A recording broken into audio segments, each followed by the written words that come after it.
दोस्तों, एक लड़का जिसका नाम विजय होता है, वो किसी काम के लिए कानपुर जा रहा होता है। तभी उसे कुछ महिलाएं जो है, कोई चना बेच रही थी, कोई मूंगफली बेच रही थी, कोई पानी की बोतल बेच रही थी, तो कोई और सारी सामान जो है खाने पीने के सामग्री होते हैं, वो बेच रही थी। दोस्तों, वो देखता है कि उन महिला में उसकी तलाकशुदा पत्नी, जिसकी तलाक जो है 2 साल पहले हो चुकी है, वो नजर आ रही है। दोस्तों, वो देखता है तो उसे विश्वास नहीं होता। फिर उन महिला के पास जाकर देखता है तो सच में उसकी पत्नी होती है, और उसकी पत्नी का नाम होता है मीना। दोस्तों, मीना को जैसे ही विजय देखता है, देखकर पहचान लेता है। और मीना बिल्कुल दुबली पतली और एक जैसे लगा कमजोर जो महिला होती उस तरह से दिख रही थी, क्योंकि मीना जो है बहुत बड़े घराने की थी।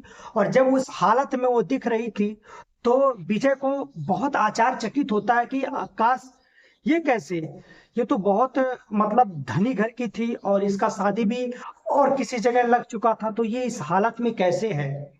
दोस्तों, वो क्या करता है, बोल पड़ता है, कहता है मीना। जैसे ही मीना कहता है, वो मुड़ जाती है, मुड़कर देखती है, कहती है अरे, मेरे तलाकशुदा पति विजय। दोस्तों, वो देखती है तो देखने से अपना मुंह जो है छुपाने लगती है कि मुझे देख ना जाए, क्योंकि उसे उतनी समय दोस्तों बहुत ही बेइज्जती फील हो रहा था। और हर कोई महिला रहेगी तो उसे ऐसा ही फील होगा। दोस्तों, विजय मीना को कहता है, मीना, क्या बात है, बताओ तुम ऐसा क्यों कर रही हो। दोस्तों, मीना जो है बार बार छुपाने के बावजूद भी कहती है, हाँ बोलिए जी, क्या बात है, आप कौन हैं। दोस्तों, विजय कहता है, देखो ऐसी नाटक मत करो, मुझे पता है कि तुम मुझे पहचान रही हो, लेकिन इस औरतों में तुम्हारी बेइज्जती ना हो, इस वजह से तुम जो है अपने आप को छुपा रही हो, ऐसा मत करो। बताओ क्या परेशानी, आखिर तुम इस हालत में कैसे। तुम्हारे पिताजी तो एक बिजनेसमैन हैं, इतनी सारी धन दौलत है, तुम्हारे भाइयों की भी सर्विस है, सरकारी नौकरी है, तो तुम इस हालत में कैसे हो। और हमने 3 लाख रुपए तुम्हें दिए थे, वो 3 लाख रुपए आखिर क्या हुए। और तुम्हारी शादी भी कहीं और फिक्स हो गई थी, एक अच्छे लड़के से, तो फिर ऐसा क्यों। दोस्तों, मीना जो है रोने लगती है, कहती है ये मत पूछिए, तो ही बहुत अच्छा होगा, क्योंकि मेरी जिंदगी अब बेकार हो चुकी है, मैं पूरी तरह से लूट चुकी हूँ, बर्बाद हो चुकी हूँ।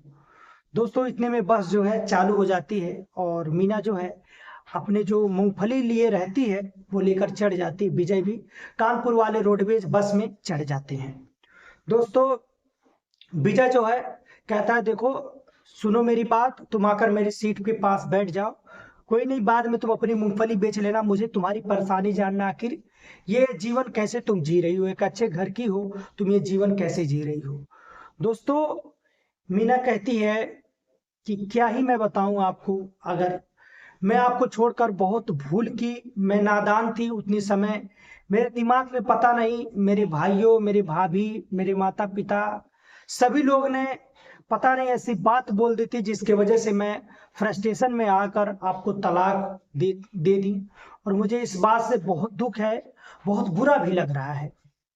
दोस्तों, मीना यही बात करते करते रोने लगती है। विजय पूछता है, आखिर बताओ इस हालत में कैसे हो, आखिर तुम्हारे साथ क्या हुआ कि तुम जो है इस हालत में मूंगफली बेच रही हो। दोस्तों, मीना कहती है रो रो कर कि जो आपने 3 लाख रुपए दिए थे, वो मेरे माता पिता, मेरे भाई, वही जो भी थे वो ले लिए। पिताजी की तो मृत्यु हो गई, आपके शादी तलाक के बाद ही, 1 साल के बाद ही पिताजी को हार्ट अटैक आया, जिसकी वजह से पिताजी जो है चल बसे। माँ है, माँ को भैया भाभी ही देख रहे थे।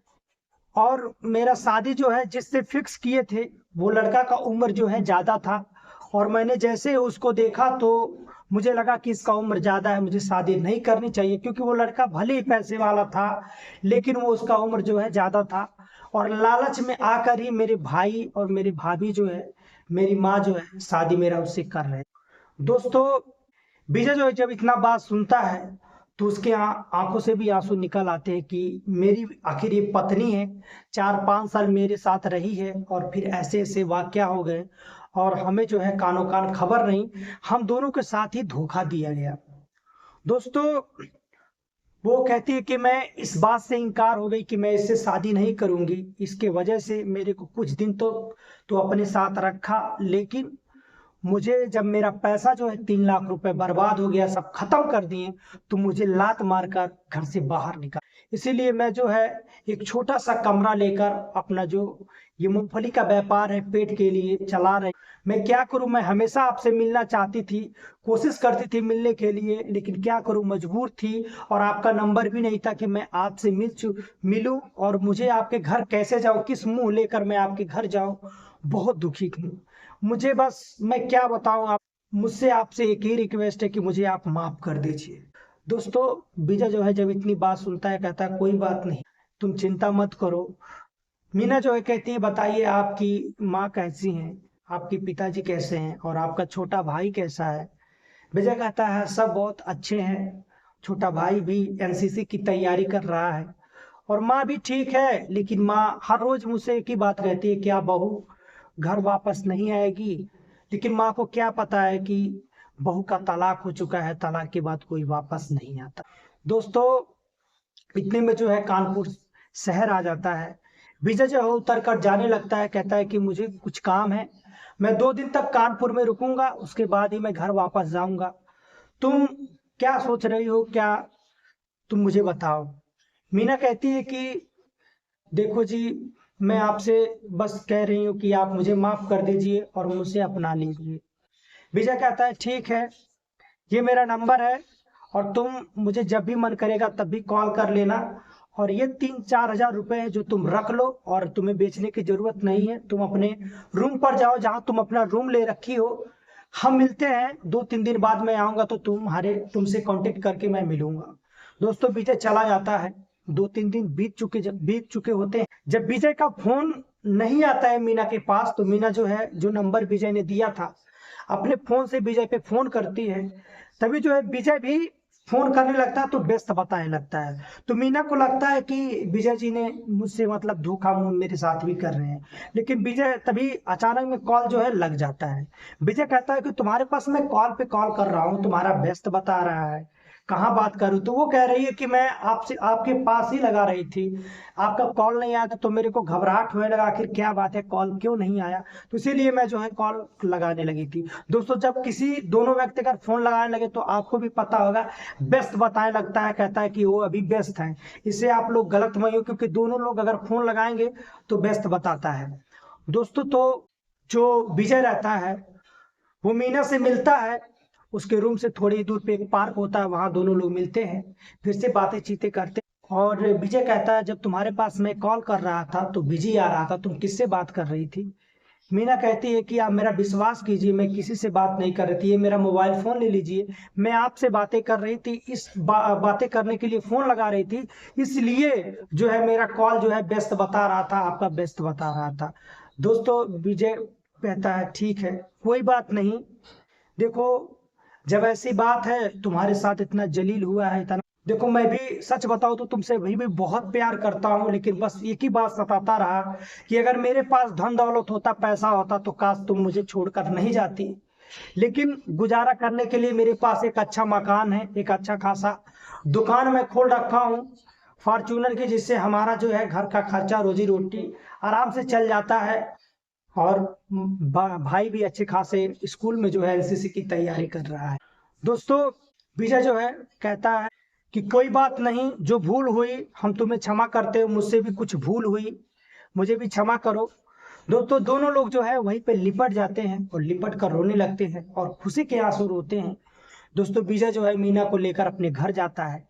जैसे अपने घर जाता है, दरवाजा खटखटाता है तो उसकी माँ जो है निकलती है।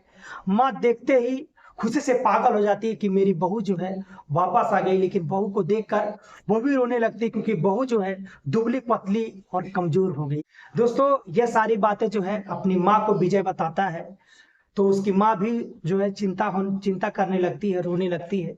लेकिन कोई नहीं, कहती है कि अब फिर से मेरे घर में खुशियां आ गई, और मुझे अच्छा हुआ कि तुम दोनों जो है एक साथ हो गए। मैं कोशिश कर रही थी, हर दिन मैं विजय से बोल रही थी कि मीना को ले आओ, मेरी बहू को ले आओ, मेरी बहू बहुत अच्छी। दोस्तों, पूरा परिवार जो है मिलजुल कर अच्छे से रहने लगते हैं, और फिर से दोनों की जो है मंदिर में शादी होती है और दोनों एक साथ रहने लगते हैं।